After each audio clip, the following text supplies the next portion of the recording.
I will be faithful. Less than 1 week into President Bola Tinubu's administration, Nigerians are eagerly waiting to see how he will fulfill his pledge. I shall not disappoint you. As President Tinubu had promised to hit the ground running, many had expected him to announce his team immediately on his assumption of office. After an initial waiting, the president finally released a few of his team lists, naming Femi Gbajabiamila as his chief of staff, Senator Ibrahim Hadeja as the deputy chief of staff, and George Akume as the secretary to the government of the federation. All three seem pretty good to me. So even before that, some of his personal aides, in protocol and media, I thought those are also pretty good calls. But they are there to advise the president to coordinate his office and try to see that that's done effectively. All of them, all the people who have been appointed now have been around for quite some time in government. Femi Gbajabiamila has been in the house for almost 4 to 5 terms, and he's so experienced and vast, and he's been very close to the president. President Tinubu, while meeting his security chiefs, had hinted he has no luxury of time. That he is not going to tolerate. Wherever the problem is coming from, it must be crushed as soon as possible. He's already mandated the security agencies to come up with a blueprint.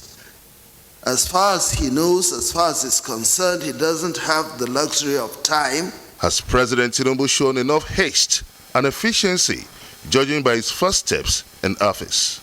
Except he's a magician. I wouldn't have expected that he'd do more than what he has done. Nobody could have done more than what he has done in terms of just coming in for the economy. It would take some time, because what it is about getting people to be more productive. And he's been saying those kinds of things. He said it when he was campaigning. He said it during the inauguration, that he wants a more viable, strong country that is also secure. He said a lot about security. So you gotta get your security in place so that people can be at peace to produce the goods and services that the people of the world want. If there's one central thing that I want to leave talking with you, is that we have to invest in the people. I think Mr. President has started very well.